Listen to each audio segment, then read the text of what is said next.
तो क्या करना चाहिए एक्टर को, अपने ऊपर किस तरह से काम करना चाहिए? बहुत बड़ा प्रॉब्लम है एक्टर्स के साथ। तो ये ज़रूरी है कि एक्टर अपनी दिनचर्या में किसी भी तरह की एक फिजिकल डिसिप्लिन को रोज प्रैक्टिस करे। एक्टर ऐसा कमबख्त एक ऐसी कौम है जो हाँ। सिर्फ सेट पे जाने का इंतजार करती है। वो रूटीन, वो रियाज हुए बिना तो हम यहाँ क्लासेस भी शुरू नहीं करते हैं। तो करे क्या पूरा दिन एक्टर?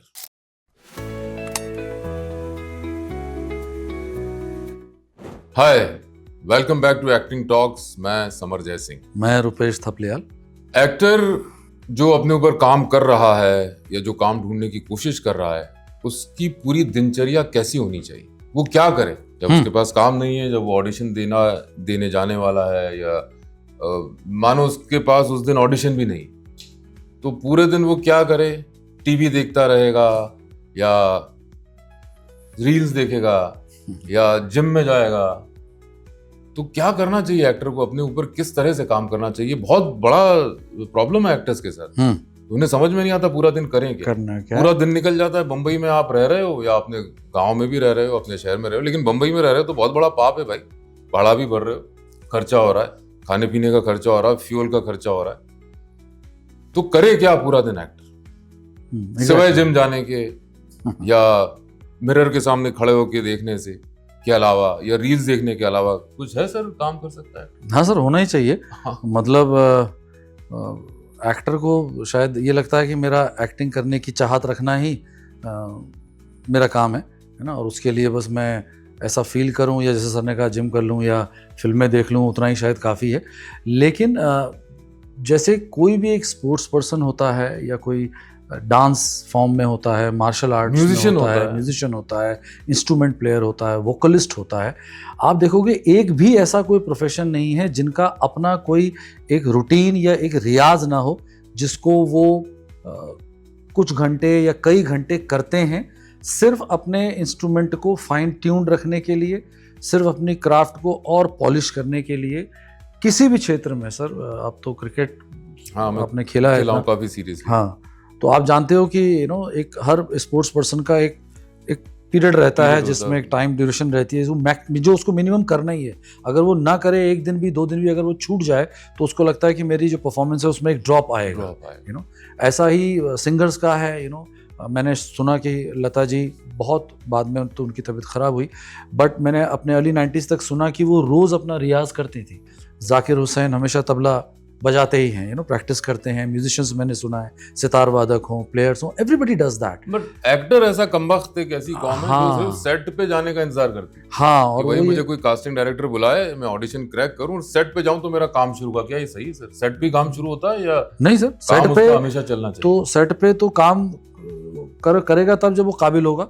वो काबिलियत को लगातार वो करने के लिए तो उसे अपने ऊपर काम करना होगा, है ना। और एक्टिंग तो करनी है वहाँ जाके, लेकिन उस एक्टिंग को कर पाने के लिए जो आपको लगातार अपने को पॉलिश करना है, वो तो आपका रियाज होना ही चाहिए।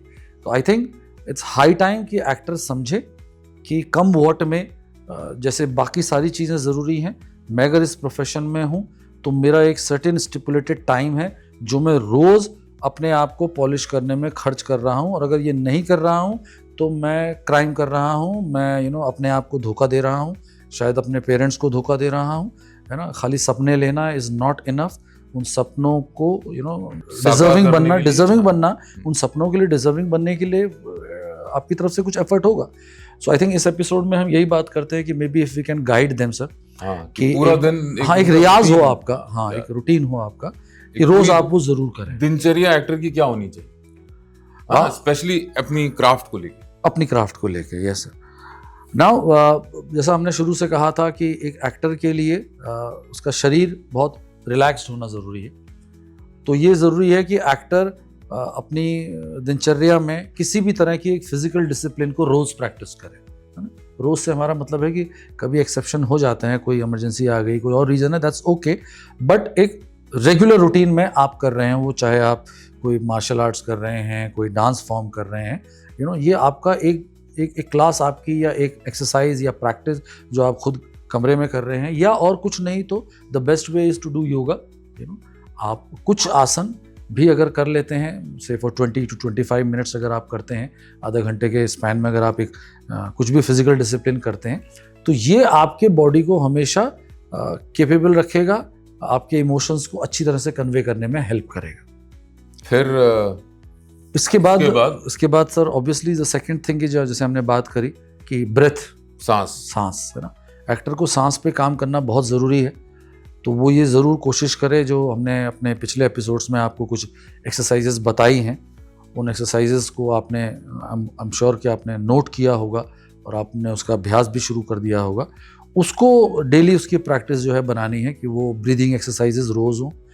ब्रीदिंग के बाद सर ऑब्वियसली वॉइस एक्सरसाइज जुड़ी हुई है। जैसा पिछले एपिसोड्स में आपको दिखाया, हम कोशिश करेंगे कि एक पूरा रूटीन एक एक्टर का क्या होना चाहिए, जो हमारे यहाँ क्रिएटिंग कैरेक्टर्स में हम फॉलो करते हैं, वो आपको हम विजुअली प्रेजेंट करेंगे इसी एपिसोड। हाँ, क्योंकि वो रूटीन, वो रियाज हुए बिना तो हम यहाँ क्लासेस भी शुरू नहीं करते हैं, क्योंकि वो वार्म अप है आपके आपकी बॉडी का, आपकी ब्रेथ का, आपकी वॉइस का एक वार्म अप है कि आप तैयार होते हैं कि हाँ अब मैं अपने आप को एक्टिंग पूरे फिजिकल और वोकल apparatus का वो रियाज है ना, तो वार्म अप है। तो ब्रीदिंग एक्सरसाइजेस के बाद आपको वॉइस एक्सरसाइजेस ज़रूर करनी चाहिए।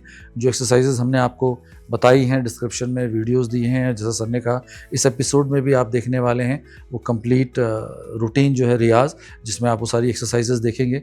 वॉइस की एक्सरसाइजेस जिसमें आपको करनी है, उस वॉइस की एक्सरसाइज में like I said, one thing we strongly recommend is practice of sargam और म्यूज़िक मतलब सिंगिंग। अगर आप किसी टीचर के थ्रू म्यूज़िक सीख सकते हैं बेसिक एलिमेंट्री लेवल पे, या खुद से प्रैक्टिस कर सकते हैं, वो एक बहुत अच्छी एक्सरसाइज है आपके वॉइस के लिए। आपने फिजिकल पे काम किया, ब्रेथ पे काम किया, वॉइस पे काम किया, फिर भाषा पे डिक्शन जो हमने डिक्शन वाली एपिसोड में आपको बताया कि आपकी भाषा पे आपको काम करना है, उच्चारण पे काम करना है। उसके लिए 2 एक्सरसाइजेस सर ने बड़ी इंपॉर्टेंट बताई थी। एक तो वो पेंसिल इन माउथ है ना, और स्लो रीडिंग। जब आप कहानियां पढ़ रहे हो, उसमें से कोई कहानी का एक अच्छा पोर्शन निकालो और उसको 2 मिनट आपको लगातार पेंसिल इन माउथ, मतलब अपनी टंग को, वो हमको डिटेल में इस एपिसोड में हम आपको बताएंगे कैसे करना, उसे आप करो। और स्लो रीडिंग, जहाँ पे सारी मात्राओं को आपको एग्जैजरेट करना, खींच के आप पढ़ रहे हो, एकदम स्लो रीडिंग, ऐसा है ना। तो उससे क्या होगा कि आपकी जो तेज बोलने की आदत है वो ठीक होगी, शब्दों के साथ प्रेजेंट रहने की आदत बनेगी और क्लैरिटी पे आपके काम होगा। एंड जो डिक्शन के लिए आप प्रैक्टिस जब करोगे, अच्छा साहित्य पढ़ो, है ना, अच्छे राइटर्स की आप कहानियाँ पढ़ते हो तो उसमें अच्छे अच्छे शब्दों का इस्तेमाल होता है, सेंटेंस कॉम्पोजिशन अच्छा होता है, और उसे आप पढ़ो। और जो हमने एक्सरसाइज आपको बताई थी कि आप उसे रिकॉर्ड करो और रिकॉर्ड करके खुद सुनो, ताकि आप अपनी प्रोग्रेस को देख पाओ कि आप इम्प्रूव कर रहे हो कि नहीं कर रहे हो। सो ये आपकी डिक्शन के लिए है। तो ये बेसिक एक रियाज है जो आपको रोज़ करना चाहिए। आइडियली मैं ये कहूँगा कि ये जो आपका फिजिकल, वॉइस, ब्रीदिंग और स्पीच का है, that should take approximately 45 minutes to an hour daily.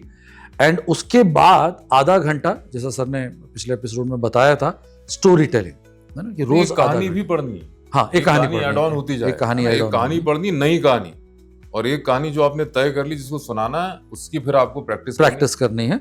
और वो जो कहानी पढ़नी है वो आप रात को सोते हुए भी पढ़ सकते हो, उसको आप किसी भी टाइम पे पढ़ सकते हो। जो कहानी कहनी उसको लाउडली पढ़ना, हाँ, उसको लाउडली पढ़ना, जो आप कहना चाहते हो, जो आप परफॉर्म करना चाहते हो। जब 100 बार उसको मन में पढ़ लिया, उसके बाद उसे लाउडली पढ़ना है। और जो कहानी आप एक कहानी अपने रिpertoire में जोड़ना चाहते हो, उसे रोज सोने से पहले एक कहानी नई एक लेखक की पढ़नी है। और ये जो स्टोरी टेलिंग है, ये आपको इसी रियाज में, जब आप वॉइस और स्पीच का, ब्रेथ का जो वार्म अप कर रहे हो, उसके बाद ही करना है, क्योंकि वही करने से फिर आप उस परफॉर्मेंस के लिए तैयार होते हो। आप शायद जानते नहीं हैं कि जितने भी अच्छे एक्टर्स हैं, चाहे उन्होंने कितने साल काम किया हो, मैं आज भी नसीर सर के जब कभी प्ले देख पाया हूँ, तो ग्रीन रूम में जो उनके साथ काम करने वाले और एक्टर्स हैं जिनको मैं जानता हूँ, उसमें से कुछ हमारे स्टूडेंट्स भी हैं, एंड दे शेयर कि sir till date, right before the show begins, वो आधा घंटे पहले रियाज कर रहे होते हैं, अपनी ब्रेथ की, अपनी वॉइस की वो रियाज कर रहे होते हैं। और ये बड़ा एक कॉमन फैक्टर है जो मनोज बाजपेयी भी करते हैं। अगर आपने इंटरव्यू में देखा हो, ही डिड मेंशन कि मैं आज भी घर निकलने से पहले अपना पूरा जो रियाज है, before he goes to shoot, घर से निकलने से पहले वो अपना जो वॉइस का जो रियाज है वो करके और फिर वो निकलते हैं। और एक कविता रोज पढ़ते हैं। एक तो कविता ये पढ़ कोई के ऐसी चीज नहीं है कि आपने सिर्फ तब तक करनी है जब तक आपको काम नहीं मिल रहा है, और एक बार काम मिल गया तो साहब आप तो सर्टिफाइड हो गए कि अब आप एक्टर हैं। नहीं नहीं, आप एक प्रोफेशनल है, स्किल्ड है, तो स्किल है ये, राइट। इसको जब रोज प्रैक्टिस करोगे तो ये बेटर होगी। इसको छोड़ दोगे किसी दम्भ में आके तो फिर ये नहीं रह खत्म जाएगी, होने लगी। खत्म हो जाएगी, है ना। So take it very seriously और रोज इसको प्रैक्टिस करो, रियाज को। तो बॉटम लाइन ये है कि सिर्फ एक काम ढूंढने वाले एक्टर ना रहना कि मुझे काम ढूंढना है, ऑडिशन देना है, जिम जाना है, घर पे आना है और फ्रस्ट्रेटेड होना है, उस ट्रैप में मत फंसना। अपने ऊपर काम करते रहना। जब तक अपने ऊपर काम करोगे, ये सारे तमाम रियाज जो हमने बताए वो करोगे, तो आपके अंदर कॉन्फिडेंस आएगा, आपके अंदर श्योरिटी आएगी और आपको अपने आप पर भरोसा आएगा कि मैं अपना काम जानता हूं और जब भी मुझे कोई आजमाएगा, मेरा टेस्ट लेगा, I will crack it. And हमारे इतने सालों के एक्सपीरियंस में हमने ये देखा है सर कि एक्चुअल में लोग जो काबिल हैं, जो डिजर्व करते हैं, वो कम हैं, और जो उसको एस्पायर करते हैं वो कहीं ज़्यादा है, राइट। सो कहीं ना कहीं इतनी ज़्यादा मेहनत करके अपने आप को उसके काबिल बनाने वालों की संख्या सच में बहुत कम है, राइट। और इसलिए अपेरेंटली हमें ऐसा लगता है कि काम नहीं मिल रहा है, पर सच में वो काम पाने लायक जो लोग स्किल्ड हैं, जिनकी महारत हासिल है, जो अपने काम में बहुत दक्ष हैं, निपुण हैं, उनकी संख्या सच में बहुत कम है। तो इस तरह से कंपटीशन कम है एक्चुअली में, राइट, क्योंकि बहुत ज़्यादा लोग उतनी मेहनत नहीं कर रहे हैं अपने ऊपर, मेहनत को आमतौर पे वो ये मान लेते हैं कि हम स्ट्रगल कर रहे हैं, काम ढूंढ रहे हैं, ऑडिशन देने जा रहे हैं, मिनिमम हाँ, उसमें रह रहे हैं, खर्चे में रह रहे हैं। वो स्ट्रगल नहीं है, वो सिचुएशन तो सिचुएशंस है आपकी। स्ट्रगल है आपका अपने आप के साथ, क्या आप हर रोज बेहतर हो रहे हो, बेहतर बना रहे हो या नहीं। Every single day, every single coming day you should be a better version of yourself. वो आपका एम होना चाहिए। वही स्ट्रगल है एक्टर की, और to be a better version of himself. हमारी इंडस्ट्री में कोई भी, ध्यान रखना, कोई भी आप पर तरस खा के आपको काम नहीं देगा। वो काम आपको देगा अगर आप काबिल हो, तो अपनी काबिलियत को बढ़ाओ। Yes sir, right. वो रियाज के अलावा कोई और चारा है। अपने ऊपर ही मैं काम कर सकता हूँ ना। तो एक रियाज का छोटा सा आपको एक विजुअल आपको हमारे इस एपिसोड में देखने को मिलेगा। उसको ध्यान से देखिए, बार बार देखिए, नोट डाउन कीजिए, उसको देख के प्रैक्टिस कीजिए। अब मेक श्योर कि you are doing those exercises correctly, है ना। आप सही तरह से उन एक्सरसाइजेस को कर रहे हो, ये बहुत जरूरी है। और आपके मन में कोई भी प्रश्न है, कोई भी सवाल है, कोई क्वेरी है इंडस्ट्री को लेके, आपके अपने पर्सनल एबिलिटी को लेके, एज एन एक्टर आपकी ग्रोथ को लेके, आप बेझिझक आप कमेंट्स में, हाँ, वो आप अपना क्वेश्चन पुटअप कीजिए एंड हम ज़रूर कोशिश करेंगे कि हम उस क्वेश्चन को लेके आपको गाइड कर सकें अपने एक्सपीरियंस के बेसिस पर। But do keep writing to us, क्योंकि बहुत सारे एक्टर के दिमाग में सवाल होते हैं, कई बार सुनी हुई बातें होती हैं और उस आधार पे उसकी अपनी धारणाएं होती हैं, तो उसको डर लगता है। तो ये बेहतर है कि आप उस सवालों को पूछ सकें और अपने उस डर को दूर कर सकें और आपको क्लैरिटी मिल पाए कि मुझे क्या करना है, कैसे बढ़ना है आगे। तो फिर हम जल्दी मिलेंगे एक नेक्स्ट एपिसोड में, फिर मिलेंगे एक्टिंग टॉक्स के, जहाँ पर हम फिर कुछ और बातें करेंगे, एक नया इशू हम एड्रेस करने की कोशिश करेंगे। So hope all this helped you and see you in the next episode. Till then, keep working on yourself.